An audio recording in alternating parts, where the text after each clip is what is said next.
মুভির শুরুতেই আমরা দেখতে পাই একটি শস্য ক্ষেতের ভেতর দিয়ে একটা অদ্ভুত ক্রিয়েচার বিদ্যুতের গতিতে এদিক ওদিক ছোটাছুটি করছে, যার কারণে একজন কৃষকের জমি প্রচুর পরিমাণে ক্ষতি হয়ে যায়। পরের দিন সকালে ক্ষেতের মালিক এসে দেখতে পায় কেউ তাদের শস্য ক্ষেত নষ্ট করে দিয়েছে, যার কারণে সে ভীষণ রেগে যায়। তাই সে তার 3 ছেলেকে সেখানে ডাকেন। তার ছোট ছেলের নাম হলো জন। গ্রামের সবাই তাকে বোকা মনে করত। তখন জনের বাবা বলেন, আজ রাতে তোমাদের এই শস্যকে পাহারা দিতে হবে, যাতে করে তোমরা সেই জিনিসটাকে ধরতে পারো যেটা কিনা আমাদের ফসল নষ্ট করছে। কিন্তু এখানে জনের 2 ভাই জনকে বোকা বানিয়ে এই কাজটি তাকেই করতে বলে। এবার জনও বোকাশোকা হওয়ার কারণে সে রাজি হয়ে যায়। এরপর রাতের বেলা জন পাহারা দেওয়ার জন্য রেডি হতে শুরু করে। কিছুক্ষণ পর জন যখন একা বসে শস্য ক্ষেত পাহারা দিচ্ছিল, ঠিক সেই সময় সে একটি অদ্ভুত আওয়াজ শুনতে পায়। সে পেছনে ঘুরতে দেখতে পায় তার সামনে একটা বিশাল বড় সাদা রঙের ঘোড়া দাঁড়িয়ে আছে। ঘোড়াটি দেখে সে খুবই অবাক হয়ে যায়,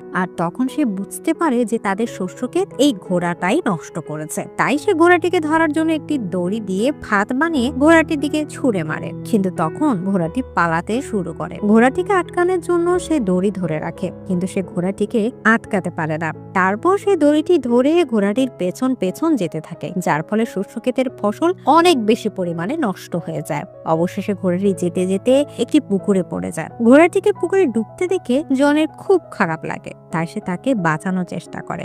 এরপর সে একটি উইন্ড মিলের সাহায্যে ঘোড়াটিকে বাহিরে বের করতে সক্ষম হয়। কিন্তু তখন ঘোড়াটির দুঃসময় চেহারা দেখে জনের খুব মায়া লাগে, তাই সে ঘোড়াটিকে মুক্ত করে দিতে চায়। কিন্তু মুক্ত করার আগে জন ঘোড়াটিকে একটি প্রমিস করায় যে তুমি আর কখনো আমাদের শস্যকে নষ্ট করবে না। এরপর জন ঘোড়াটিকে ছেড়ে দেওয়ার সাথে সাথে ঘোড়াটি অনেক খুশি হয় এবং সেখান থেকে এক মুহূর্তের মধ্যে অদৃশ্য হয়ে যায়। পরের দিন সকালে জন যখন ঘুম থেকে উঠে তখন সে দেখতে পায় তার আস্তা বলে অনেক সুন্দর 2টি ঘোড়া দাঁড়িয়ে আছে। আর তখনই সে একটি গায়েবী আওয়াজ শুনতে পায়। এই আওয়াজটি তাকে বলে, এই ঘোড়া 2টি তোমার জন্য উপহার। এটি শুনে জন অনেক ভয় পেয়ে যায় এবং সে যখন ঘুরে তাকায় তখন সে সেখানে একটি ছোট্ট সুন্দর কিউট ঘোড়া দেখতে পায়। আর এটা ছিল সেই ঘোড়াটির ছেলে, যেটাকে রাতের বেলা জন বাঁচিয়েছিল। কিন্তু এই ছোট ঘোড়াটি জনের সাথে কথা বলতে পারছিল। সে তাকে বলে, আমার মা তোমার ব্যবহারে খুব খুশি হয়েছে, সেজন্য আমাকে এই 2টা ঘোড়ার সাথে তোমার উপহার করার জন্য পাঠিয়েছে। এই কথা শোনার পর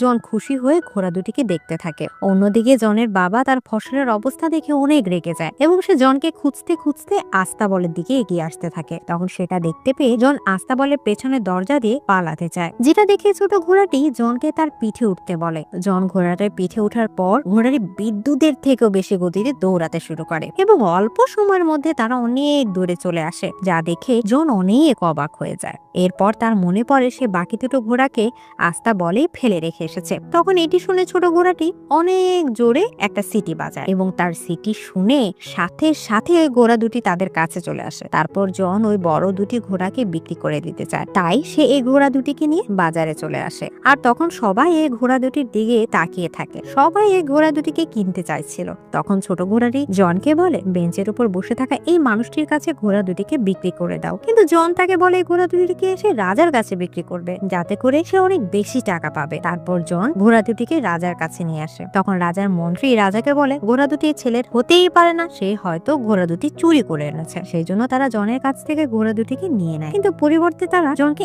1 টাকাও দেয় না। তখন জনের মন খারাপ হয়ে যায়। এটা দেখে ছোট ঘোড়াটি আবার সিটি বাজায়। এদিকে ওই ঘোড়া 2টি রাজার গাড়ি টানছিল। তখন সে ঘোড়া 2টি সিটি শুনে জনদের কাছে আসতে শুরু করে, যে কারণে রাজার গাড়িটা আটার বস্তার উপর পড়ে যায়, যার ফলে রাজার পুরো চেহারা মিস্টার বিনের মতো হয়ে যায়। কিন্তু রাজা প্রজাদের সামনে জনকে কিছুই বলে না, কারণ এতে জনের কোনো দোষ ছিল না। তারপর রাজা জনকে ঘোড়া 2টির দাম দিতে চায়। তখন মন্ত্রী রাজাকে বলে, জনকে আমাদের সাথে কাজে রেখে দেন, যেন আমরা তার কাছ থেকে এই অপমানের বদলা নিতে পারি। এরপর রাজা জনকে এই ঘোড়া 2টি দেখাশোনার কাজে রেখে দেয়। জনও এই কাজ করার জন্য রাজি হয়ে যায়। আস্তে আস্তে জনের ভালো পরিশ্রম ও বুদ্ধি দেখে সবাই জনকে ভালোবেসে ফেলে, যেটা কিনা রাজার মোটেই ভালো লাগে না। তখন রাজার মন্ত্রী রাজাকে বলে, জনকে এমন কোনো কাজ দিতে হবে যেটা সে করতে পারবে না, আর এটার পরিবর্তে আমরা তাকে মেরে ফেলবো। সে আরো বলে, জনকে আপনি ফায়ার বার্ড আনতে বলুন। আজ পর্যন্ত এই ফায়ার বার্ডের কাছে কেউ যেতে পারেনি, আর জনও এই ফায়ার বার্ড নিয়ে আসতে পারবে না। আর না আনতে পারার কারণে তখন আমরা তাকে ফাঁসি দিয়ে দিব। মন্ত্রীর বুদ্ধি রাজার খুবই পছন্দ হয়। এরপর রাজা জনকে ফায়ার বার্ড আনতে বলে। জনও ফায়ার বার্ড আনার জন্য রাজি হয়ে যায়। তখন ছোট ঘোড়াটি জনকে বলে, তোমার রাজি হওয়া একদমই উচিত হয়নি, কারণ ফায়ারবার্ড নিয়ে আসা এতটাও সহজ কাজ নয়। এখন পর্যন্ত যারা এই ফায়ারবার্ডকে খুঁজতে গিয়েছে তারা কেউ আর কোনো দিন ফিরে আসেনি। যেহেতু জন রাজাকে কথা দিয়ে ফেলেছিল, তাই সে আর পিছু হটতে পারবে না। এটা শোনার পর ঘোড়াটি জনকে একটি জঙ্গলের দিকে নিয়ে যেতে থাকে। সেখানে গিয়ে তারা একটি বাদাম গাছের কাছে যায়, আর ঘোড়াটি তাকে বলে ফায়ারবার্ড এই বাদাম খেতে খুব পছন্দ করে। কিন্তু যখনই ফায়ারবার্ড এই বাদামগুলো খায় তখনই সে গভীর ঘুমে চলে যায়, যার ফলে আমরা তাকে খুব সহজেই ধরতে পারবো। তারপর তারা দুজন সেই জায়গা চলে আসে যেখানে ফায়ারবার্ড আছে। সেখানে গিয়ে তারা এই বাদামগুলো মাটির উপর ছড়িয়ে দেয় এবং ফায়ারবার্ড আসার জন্য অপেক্ষা করতে থাকে। কিছুক্ষণ পর সেখানে মাটি চমকাতে শুরু করে এবং বাদামের গন্ধে ফায়ারবার্ড মাটির নিচ থেকে বেরিয়ে আসে এবং সব বাদাম সে খেয়ে ফেলে, যার ফলে সে সেখানেই ঘুমিয়ে পড়ে। জন তাকে ধরার জন্য কাছে যায়, কিন্তু তখনই তার ঘুম ভেঙে যায় এবং সে জনকে ধরার জন্য পিছু করতে শুরু করে, যার কারণে পুরো আইল্যান্ডে আগুন লেগে যায়। এখন ফায়ারবার্ড জনকে ধরে ফেলার আগেই জনের কাছে যে শেষ বাদামটি ছিল সেটা সে ফায়ারবার্ডকে দিয়ে দেয়। এর ফলে সেটা খেয়ে ফায়ারবার্ড আবারও ঘুমিয়ে পড়ে, আর এই সুযোগে জন পাখিটাকে লোহার শিকল দিয়ে বেঁধে ফেলে। এরপর পাখিটার যখন ঘুম ভাঙে তখন সে কাঁদতে থাকে। এটা দেখে জনের খুব মন খারাপ হয়ে যায়, তাই সে ফায়ারবার্ডকে মুক্ত করে দেয়। তখন ফায়ারবার্ড অনেক খুশি হয় এবং সে উড়ে চলে যায়। আর যাওয়ার সময় জনকে তার একটি পালক দিয়ে যায়, যেটা আগুনের মতো জল জল করছিল। এটা দেখার পর ঘোড়াটি তাকে বলে যে রাজা তোমাকে আর ক্ষমা করবে না। জন তখন ঘোড়াটিকে বলে তার বিশ্বাস এই পালক দেখে রাজার বিশ্বাস হবে যে তারা ফায়ারবার্ডটিকে ধরেছিল। এরপর জন রাজার কাছে ফিরে আসে। এখানে এসে সে তার সমস্ত কাহিনী সবার সামনে রাজাকে বলতে থাকে, কিন্তু রাজা তার কোনো কথাই বিশ্বাস করে না। তখন জন রাজাকে ফায়ারবার্ডকে পালক দেখায়, কিন্তু সেটা সেই সময় আগুনের মতো জলজল করছিল না। সেজন্য রাজা বলে জনকে মৃত্যুদণ্ড দেওয়া হবে। তারপর জনকে ফাঁসি দেওয়ার জন্য সবাই প্রস্তুত হয়ে যায়। আর তখনই জনকে বাঁচানোর জন্য সেখানে ফায়ারবার্ড চলে আসে, আর সেখানে থাকা লোকজন ফায়ারবার্ডকে দেখে অনেক খুশি হয়ে যায় এবং তারা জনের কথাও বিশ্বাস করে নেয়। তাই রাজা তাকে আর শাস্তি দিতে পারে না এবং সে না চাইতেও জনকে প্রমোশন করতে বাধ্য হন। আর এই ঘটনাটি রাজাকে আরো বেশি রাগে তোলে। তাই সে মনে মনে ঠিক করে নেয় যে কোনো উপায় হোক জনকে খুন করতে হবে। তখন রাজার মন্ত্রী রাজাকে আবারও পরামর্শ দিতে থাকে। সে রাজাকে বলে জনকে এবার আপনি বরফের দেশে রাজকুমারীকে নিয়ে আসতে বলুন, আর সে কোনোভাবেই রাজকুমারীকে নিয়ে আসতে পারবে না। তাই তখন আমরা জনকে মেরে ফেলবো, আর যদিও সে রাজকুমারীকে নিয়ে আসে তাহলে আপনি তাকে বিয়ে করে নেবেন। মন্ত্রীর এই কথাগুলো রাজার খুব পছন্দ হয়, তাই রাজা জনকে সেখানে যাওয়ার জন্য বলেন। জনও সেখানে যাওয়ার জন্য রাজি হয়ে যায়। এরপর জন তার ঘোড়াটিকে নিয়ে বরফের দেশে চলে আসে। সেখানে তারা একটি বিশাল বড় পাহাড়ে একটি বরফের দরজা দেখতে পায়। তারা বুঝতে পারে না যে দরজাটা তারা কিভাবে খুলবে, আর তখন সেখানে ফায়ারবার্ডে একটি পালক এসে বরফের দরজাটির ভেতরে ঢুকে পড়ে। এরপর সব বরফ গলে পানি হয়ে যায়, আর এখানে ঘোড়াটি এই পানির স্রোতে ভেসে যেতে থাকে। এদিকে জন ভেতরে প্রবেশ করে এবং সে দেখে এখানে অনেকগুলা রাজকুমারী ঘুমিয়ে আছে। তাই সে জানতো না এখানে আসল রাজকুমারী কোনটা। কিন্তু তখনই ফায়ারবার্ডের একটি পালক এসে একটি মেয়ের সামনে যায় এবং মেয়েটি গরম অনুভব করার কারণে তার ঘুম ভেঙে যায়। তখন জন বুঝতে পেরে যায় যে এটি হলো আসল রাজকুমারী। জন রাজকুমারীকে বলে আমাদের দেশের রাজা আপনাকে বিয়ে করতে চায়। এটি শুনে রাজকুমারী রেগে গিয়ে জনকে বলে তোমাদের রাজা যদি এতই বাহাদুর হতো তাহলে সে নিজেই আমাকে নিতে আসতো। এই কথা বলার পর রাজকুমারী পাহাড়ের উপর থেকে নিচে লাফ দেয়। এটা দেখে জন নিজের প্রাণের কথা না ভেবে সে নিজেও লাফ দেয় রাজকুমারীকে বাঁচানোর জন্য। আর তখন পাহাড়ের নিচে বসে থাকা ঘোড়াটি তাদেরকে দেখে ফেলে, আর সে তার দুটি ডানা বের করে এবং মাটিতে পড়ার আগেই তাদেরকে বাঁচিয়ে নেয়। এরপর তারা একটি জঙ্গলের মধ্যে রাত কাটায়। এখানে ঘোড়াটির কাছে মনে হয় জন হয়তো রাজকুমারীকে পছন্দ করতে শুরু করেছে, তাই সে জনকে বলে যদি রাজা এই ব্যাপারে জানতে পারে তাহলে তোমার জন্য সমস্যা আরো বেড়ে যাবে। আর সেই সময় রাজকুমারী গোপনে তাদের কথা শুনে ফেলে, আর তার কাছেও মনে হয় যে সেও জনকে পছন্দ করতে শুরু করেছে। পরের দিন সকালে জন রাজকুমারীকে নিয়ে রাজ্যে ফিরে আসে, আর সেখানে থাকা লোকজন সুন্দর এই রাজকুমারীকে দেখে সবাই জনের প্রশংসা করতে শুরু করে। কিন্তু রাজা যখন জনকে জীবিত দেখতে পায় তখন তার রাগ আরো বেড়ে যায়, কারণ সে এবারও জনকে মারতে পারবে না। এরপর আমরা দেখতে পাই রাজা রাজকুমারীকে বলছে আমি তোমাকে বিয়ে করতে চাই। তখন রাজকুমারী রাজাকে বলে আমি ততক্ষণ পর্যন্ত বিয়ে করব না যতক্ষণ পর্যন্ত আমার দাদিমার হারিয়ে যাওয়া আংটি খুঁজে পাওয়া যায়। সে আংটিটি একটি সমুদ্রে হারিয়ে দিয়েছিল।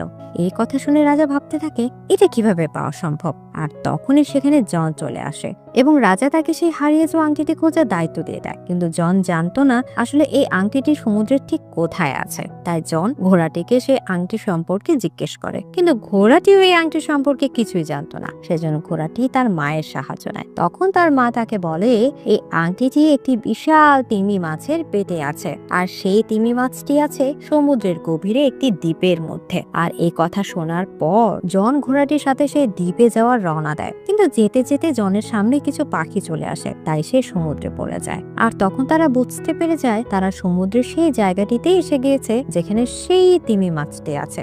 জন তখন জলের নিচে অনেকগুলো মোটা মোটা শিকল দিয়ে সেই বিশাল তিমি মাছটিকে আটকে থাকতে দেখে, যার ফলে তিমি মাছটি এক বিশাল আইল্যান্ডে পরিণত হয়েছে। এরপর জন তিমি মাছের কাছে জানতে চায় তোমাকে কে এভাবে আটকে রেখেছে। এই কথা শোনার পর তিমি মাছের চোখে পানি চলে আসে এবং তিমি মাছটি জনকে বলে সে কিছু জাহাজকে খেয়ে ফেলেছিল, যার কারণে বাকি নাবিকরা তাকে এভাবে শিকল দিয়ে বেঁধে রেখেছে। তবে এখন সে তার ভুল বুঝতে পেরেছে, তাই সে তার ভুলের মাসুল দিতে চায়। তখন জনের মাথায় একটি বুদ্ধি আসে, তাই সে ঘোড়াটিকে সাথে নিয়ে তিমি মাছের নাকের ভেতরে যেতে থাকে, যাতে করে তিমি মাছটি যেন হাঁচি দেয়। এরপর যখন তিমি মাছটি হাঁচি তোলে তখন তার শিকল ছিঁড়ে যায় এবং সমস্ত জাহাজ তার পেট থেকে বাইরে বেরিয়ে আসে। এরপর তিমি মাছটি মুক্ত হয়ে সেখান থেকে চলে আসে। তারপর জন সমুদ্রের কিনারায় চলে আসে, কিন্তু সে ওই তিমিটির কাছ থেকে সে আংটিটি চাইতে ভুলে গেছিল। আর তখনই সেখানে একটি কাকড়া আসে। কাকড়াটি তখন ওই হারিয়ে যাওয়া আংটিটি জনকে ফেরত দেয়। আসলে সেই তিমি মাছটি জনের মনে কথা বুঝতে পেরে গিয়েছিল। এরপর জন আংটিটি নিয়ে রাজ্যে ফিরে আসে। তারপর সে রাজকুমারীর কাছে আংটিটি নিয়ে যায়। আংটি দেখে রাজকুমারী অনেক খুশি হয়ে যায় এবং সে বুঝে যায় জন তার জন্য সব কিছুই করতে পারবে। এদিকে রাজা এবং মন্ত্রী দূরবীনের সাহায্যে ঘোড়াটিকে দেখতে পায়। যখন তারা ঘোড়াটিকে কথা বলতে থাকে তখন তারা ঘোড়াটিকে শয়তান মনে করে, আর তখনই রাজা ঘোড়াটির উপর গুলি করে দেয়, কিন্তু ভাগ্যক্রমে ঘোড়াটি এখানে বেঁচে যায়। এরপর রাজা জনের উপর রাজকুমারীকে কিডন্যাপ করার আরোপও লাগায়। তখন জনকে তার চাকরি থেকে বের করে দেওয়া হয় এবং তাকে কারাগারে বন্দী করে রাখা হয়, আর ঘোষণা করে দেওয়া হয় কিছুদিনের মধ্যে জনকে ফাঁসি দেওয়া হবে। এই কথা শুনে রাজকুমারী একটা প্ল্যান বানায় এবং সে রাজাকে বলে আমাকে বিয়ে করতে হলে তোমাকে আলাদা আলাদা 3টি পাত্রে গোসল করতে হবে, যেখানে প্রথম পাত্রে ফুটন্ত গরম পানি থাকবে, আর দ্বিতীয় পাত্রে বরফের মতো ঠান্ডা পানি থাকবে, এবং তৃতীয় পাত্রে ফুটন্ত দুধ থাকবে। আর এই 3টি পাত্রে গোসল করতে পারলে সে আবারও যুবকে পরিণত হয়ে যাবে। কিন্তু রাজার কাছে এসব কথা অবিশ্বাস্য মনে হচ্ছিল। আর তখন সেখানে রাজার মন্ত্রী এসে রাজাকে বলে যে এই সব কিছু আগে জনের উপর পরীক্ষা করা হোক।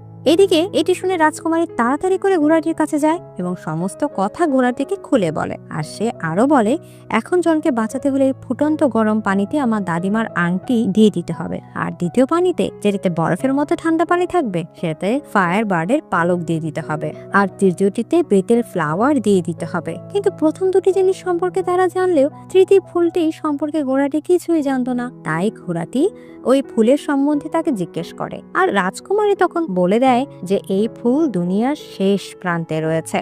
তারপর ঘোড়াটি এই ফুলটি আনার জন্য বিদ্যুতের গতিতে দুনিয়ার শেষ প্রান্তে চলে যায়, আর সেখানে সে বেতের ফুল পেয়ে যায়। কিন্তু ঘোড়াটি জানতে পারে এই ফুল যে তুলবে সেই মারা যাবে। তাই ঘোড়াটি নিজের জীবন পরোয়া না করে তার বন্ধুকে বাঁচানোর জন্য সে ফুলটি তুলে ফেলে। এদিকে দেখা যায় রাত্রে 3টি বড় পাত্র নিয়ে আসা হয়েছে। প্রথমটিতে ফুটন্ত গরম পানি, দ্বিতীয়টিতে বরফের মতো ঠান্ডা পানি এবং তৃতীয়টিতে ফুটন্ত দুধ রাখা আছে। আর তারপর রাজা সবার সামনে জনকে নিয়ে আসে আর বলে যদি 3টি পরীক্ষায় জন পাশ করতে পারে তাহলে তাকে ছেড়ে দেওয়া হবে। তারপর জনকে ফুটন্ত গরম পানিতে ফেলে দেওয়া হয়, আর তখনই রাজকুমারী তার দাদিমার আংটিটি গোপনে সেই পাত্রে ফেলে দেয়। এর ফলে জন প্রথম পাত্র থেকে বরফের থাকা দ্বিতীয় পাত্রে পড়ে যায়। আর এটা যখনই ফায়ার বার্ড দেখে তখন সে জোরে জোরে চিৎকার করতে থাকে, আর তখনই তার চিৎকার শুনে ফায়ার বার্ডের পালক, যেটা কিনা রাজা একটি বক্সে আটকে রেখেছিল, সেটা দিয়ে তৃতীয় পাত্রে পড়ে যায়, যার কারণে আবার জনের প্রাণ বেঁচে যায় এবং সে তৃতীয় পাত্রে পড়ে যায়, যে পাত্রে ফুটন্ত দুধ রয়েছে। কিছু সময় ধরে জন তৃতীয় পাত্রের ভিতর থাকে, যার ফলে সবাই ভাবতে থাকে জন হয়তো মারা গিয়েছে।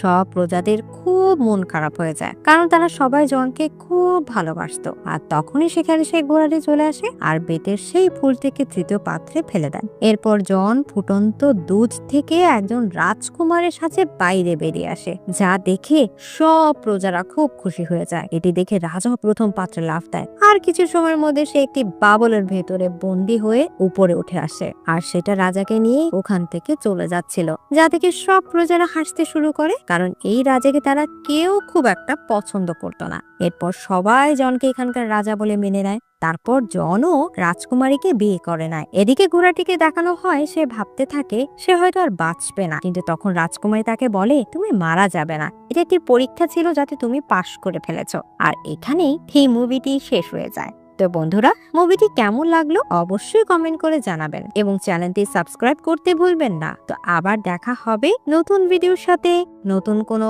গল্পের সাথে।